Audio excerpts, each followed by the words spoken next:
Every year by about mid-April, we close the doors on 2 to 3 40-foot shipping containers that are loaded on an 18-wheeler and driven to Seattle. From Seattle, our supplies are barged nearly 2,000 miles to Seward, Alaska. Once in Seward, the containers are loaded onto another 18-wheeler and driven about 170 miles to the town of Homer on the east side of the Cook Inlet. After being loaded onto another barge, the containers sail across the inlet to Williamsport, where they're then loaded onto another 18-wheeler. A dirt road winds 18 miles from Williamsport to Powell Bay on the east end of Lake Iliamna. This is the first place where contents are removed from the containers to supply Iliamna River Lodge, one of our lodge locations about 30 minutes away by jet boat. With IRL stocked for the season, the rest of the contents will then be loaded onto a barge and transported 40 miles down the Lake Trinket Bay. Supplies and shelf-stable food will be stockpiled there for the season and accessed frequently by Rainbow River Lodge and the Ridge. From Intricate Bay, these lodges are about a 20-minute jet boat ride away on the Copper River. The Ridge is perched on a hillside bank overlooking the Copper. To get supplies, gas, and whatever else up the hill, we use a 6-seater side-by-side. Also, the UTV comes in handy for getting diesel fuel up the hill to heat our hot tub. When Rainbow River needs a restock, staff will likewise haul supplies from Intricate Bay up the Copper River through a natural winding channel and across Pike Lake to the lodge.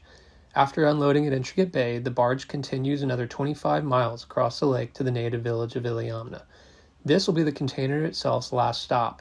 In Iliamna, its contents are completely unloaded and transported by truck in numerous loads across town to Pike Lake, where Rainbow River Aviation and Fish and Float are based. Supplies are then in position for stocking our most remote and inaccessible lodges.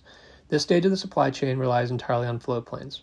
Within the largest end holding of private land in Katmai, float planes are unloaded and supplies transported by UTV a short distance to Royal Wolf, which is adjacent to the Non-Bionic River, a tributary to the Alagnac. Little ways down the trail, our newly built Bearhaven Lodge is also easily supplied by the same float plane loads from Iliamna. A 40-minute flight west of Iliamna, we have another remote location that is stocked entirely by float plane.